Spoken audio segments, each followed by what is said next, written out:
हरिओम मंडळी, आज आपण पुढच्या भागाला सुरुवात करणार आहोत. शांताकारं भुजगशयनं पद्मनाभं सुरेशं विश्वाधारं गगनसदृशं मेघवर्णं शुभांगं लक्ष्मीकान्तं कमलनयनं योगिहृद्ध्यानगम्यं वन्दे विष्णुं भवभयहरं सर्वलोकैकनाथं. हरिः ओम. काल 16 श्लोकापर्यंत आपण पाहिलं आणि कोणी कोणी शंख वाजवले, अर्जुनाचा रथ कसा होता, तो तसा का होता, त्याला तो कुठून मिळाला, या सगळ्या गोष्टी आपण काल पाहिल्या. आज आपण पुढच्या म्हणजे 17व्या श्लोकापासून सुरुवात करणार आहोत. आधी श्लोक वाचते आणि मग त्याचं आपण विवेचन बघूया. 17 आणि 18वा श्लोक सलग घेणार आहोत, कारण त्याच्यात फक्त नावं आहेत, कोणी कोणी कोणते कोणते शंख वाजवले ते, त्याच्यामुळे दोन्ही श्लोक सोबतच घेणार आहोत. काश्यश्च परमेश्वासः शिखण्डी महारथः धृष्टद्युम्नो विराटश्च सात्यकिश्चापराजितः द्रुपदो द्रौपदेयश्च सर्वशः पृथिवीपते सौभद्रश्च महाबाहुः शंखान दद्मुः पृथक पृथक. आधी श्रीकृष्णानी, मग अर्जुनानी आणि त्याच्या मागोमाग त्याच्या सगळ्या भावांनी शंख वाजवल्यानंतर तिथे सेनापती म्हणून असणारे, महावीर असणारे, महेश्वास असणारे, परमेश्वास असणारे, म्हणजे परम ईश्वास, विश्वास म्हणजे धनुष्य, मोठमोठी धनुष्य ज्यांनी हातात धारण केलेली आहेत असे असणारे, काश्यश्च म्हणजे काशीराज, शिखंडी हा महारथी होता, हा शिखंडी पण तिथे होता. शिखंडी कोण होता तर आपल्याला माहिती आहे की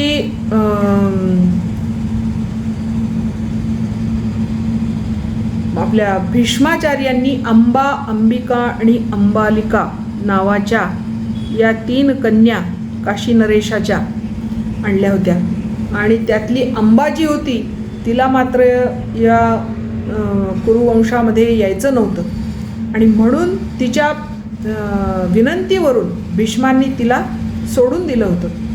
परंतु तिने पुन्हा दुसरीकडे कुठे न जाता असं म्हणतात की तिने तपश्चर्या केली आणि पुढे द्रुपद वंशामध्ये ती कन्यारूपातच जन्मली. पण त्यावेळी स्थूणाकर्ण नावाचा एक यक्ष, तिची आराधना, तिची उपासना चालू असताना स्थूणाकर्ण नावाचा एक यक्षाची तिची भेट झाली आणि त्या यक्षाकडून तिने पौरुषत्व शक्ती प्राप्त करून घेतली आणि म्हणून ती पुरुष म्हणून म्हणजे शिखंडी म्हणून तिथे युद्धामध्ये हजर होती. पण भीष्म तिला म्हणजे स्त्री समजत होते, पुरुष असं काही ते समजत नव्हते आणि स्त्रीशी युद्ध करायचं नाही ही भीष्माचार्यांची प्रतिज्ञा होती. त्याच्यामुळे शिखंडीशी मी युद्ध करणार नाही ही पण त्यांची प्रतिज्ञा होती भीष्माचार्यांची. तर असा हा शिखंडी जो महारथी होता त्यांनी पण आपला शंख वाजवला.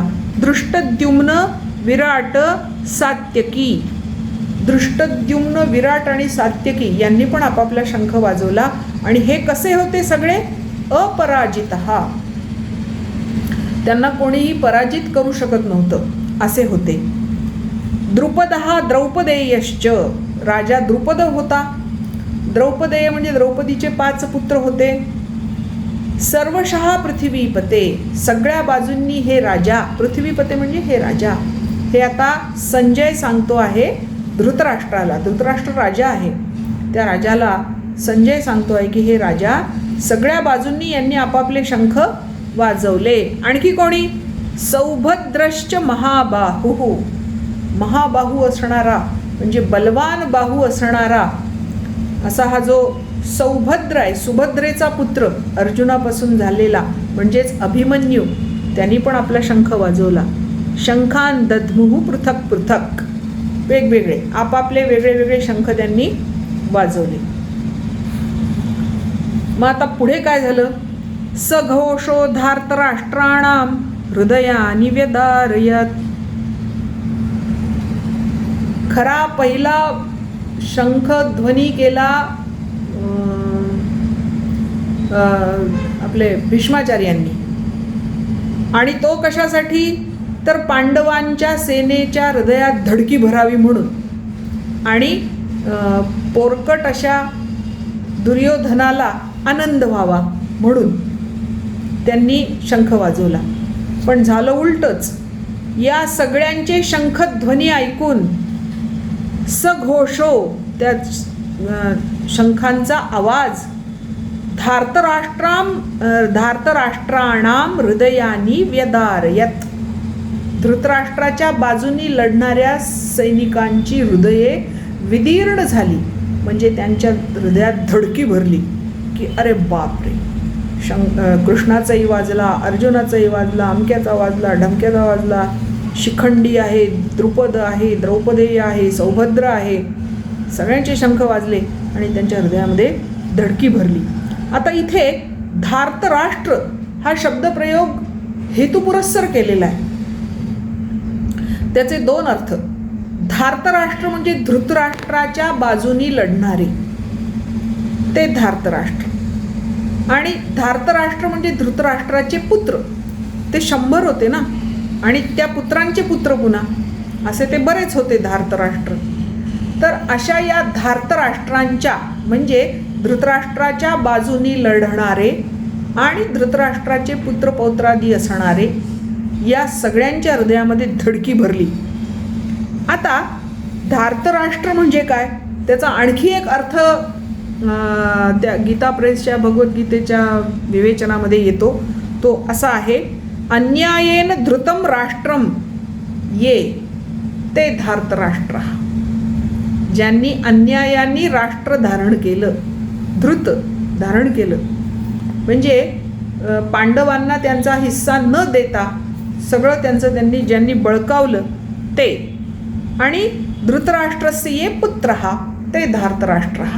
म्हणजे बघा, धृतराष्ट्राच्या बाजूनी लढणारे हा एक अर्थ, अन्यायाने राज्य धारण करणारे म्हणून ते धार्तराष्ट्र हा एक अर्थ, आणि धृतराष्ट्राचे पुत्र असणारे म्हणून ते धार्तराष्ट्र.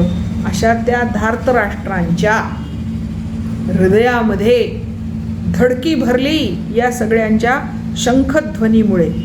आता अन्यायानी किंवा कपटानी राज्य धारण करणारे म्हणून ते धार्तराष्ट्र असं का म्हणायचं? तर पांडवांना जेव्हा त्यांनी 12 वर्ष वनवासामध्ये पाठवलं तेव्हा पांडवांची स्वतःची जवळजवळ 9 अक्षौहिणी सेना होती. आणि ही 9 अक्षौहिणी सेना पांडव जेव्हा वनवासात गेले तेव्हा दुर्योधनाने आपल्याकडे वळती केली.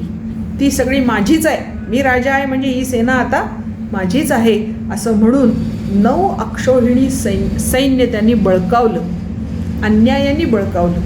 यांना वनवासात पाठवून यांची सेना आपल्याकडे वळवली. त्याच्यामध्ये कृष्णाकडे जाऊन 1 अक्षौहिणी सैन्य यादवांचं त्यांनी मिळवलं आणि मद्र नरेश म्हणजे शल्य राजाचं 1 अक्षौहिणी सैन्य असं मिळून त्याच्याकडे 11 अक्षौहिणी सैन्य जमवलं होतं. म्हणजे केवळ त्यांनी पांडवांना वनवासातच पाठवलं असं नाही, तर त्यांना वनवासात पाठवून अन्यायाने त्यांचं राज्य हडप केलं म्हणून ते धार्तराष्ट्र. नेहमी लक्षात ठेवा, इथे येणाऱ्या शब्दांची योजना काहीतरी सूचक असते, सूचना देणारी असते, म्हणून त्याच्या मागचं थोडं आपल्याला माहिती पाहिजे. मग त्यांची हृदये का विदीर्ण झाली?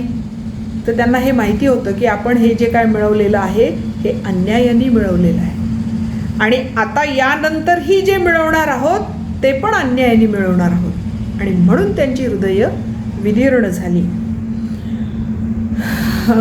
आता पुढच्या श्लोकाकडे वळू आपण. अथ व्यवसितान दृष्ट्वा धार्तराष्ट्रान कपिध्वजः प्रवृत्ते शस्त्रसंपाते धनुरुद्यम्य पांडवाः.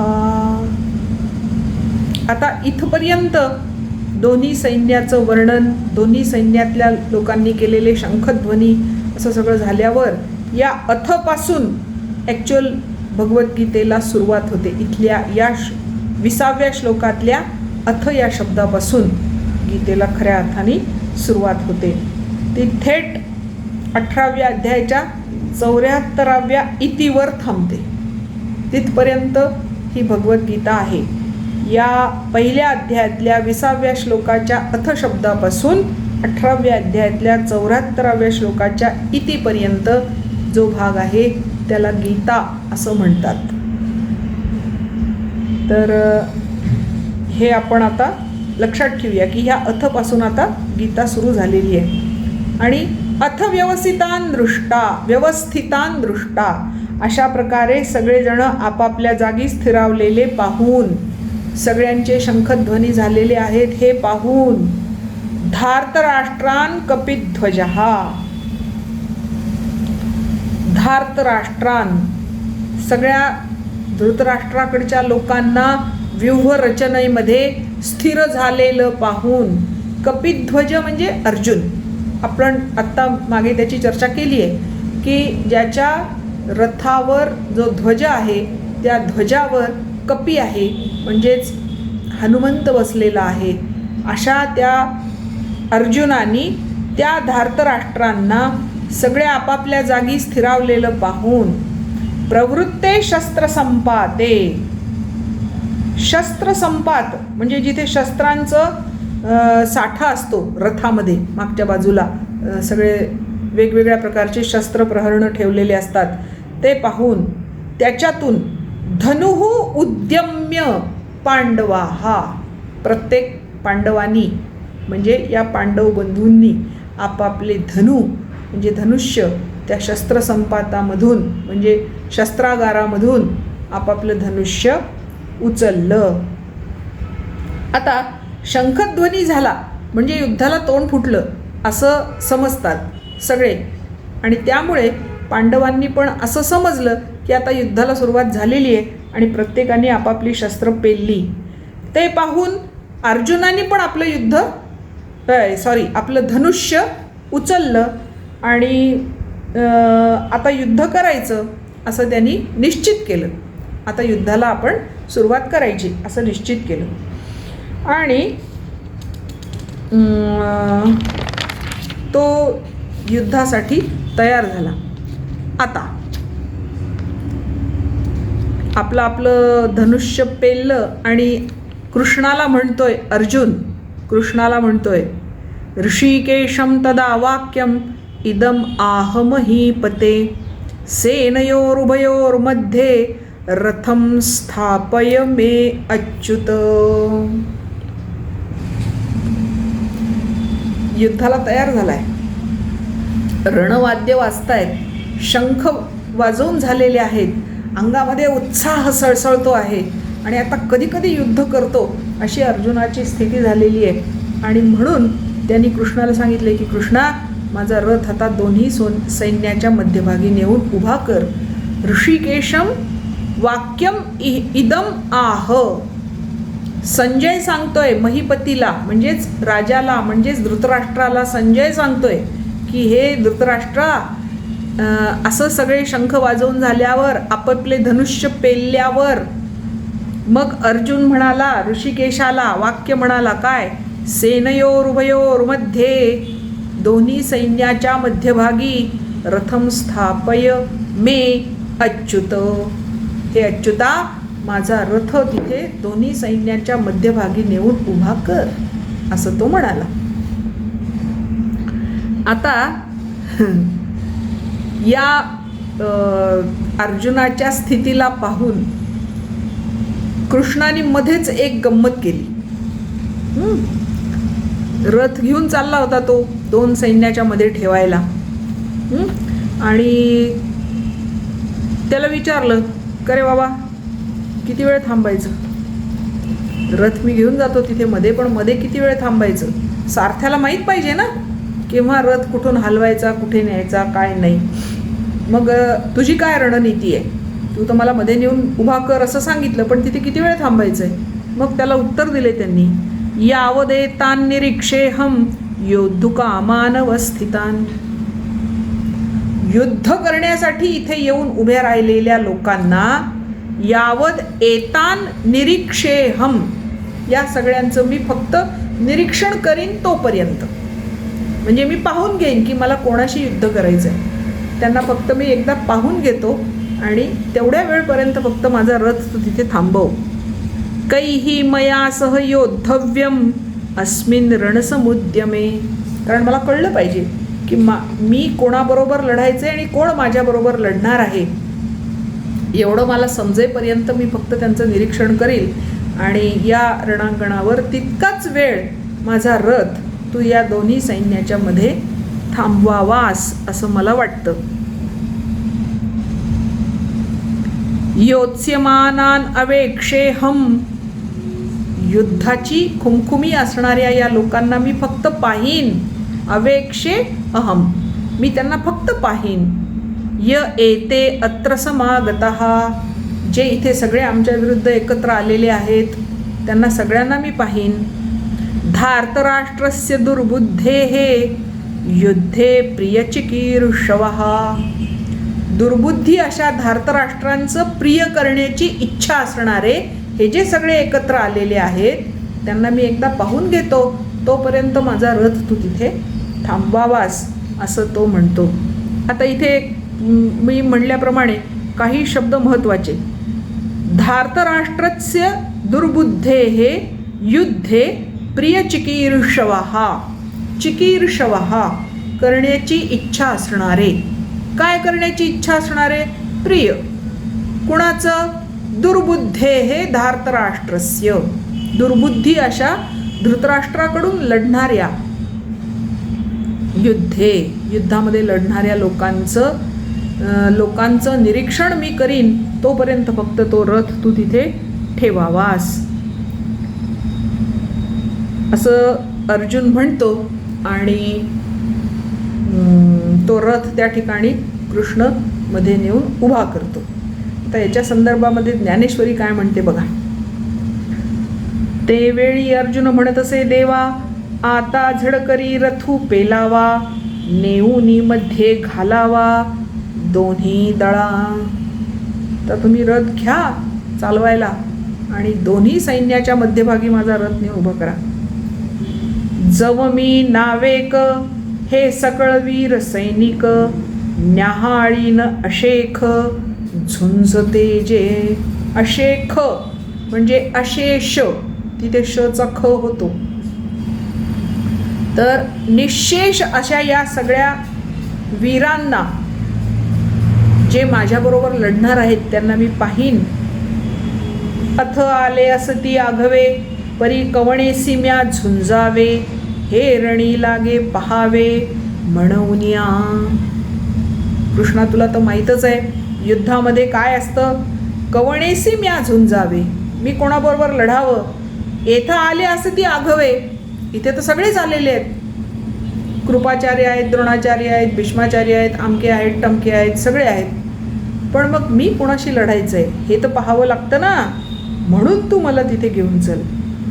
बहुत करुनी कौरव, हे आतुर दुस्वभाव, वाटी वेविण हाव, बांधिती झुंजी.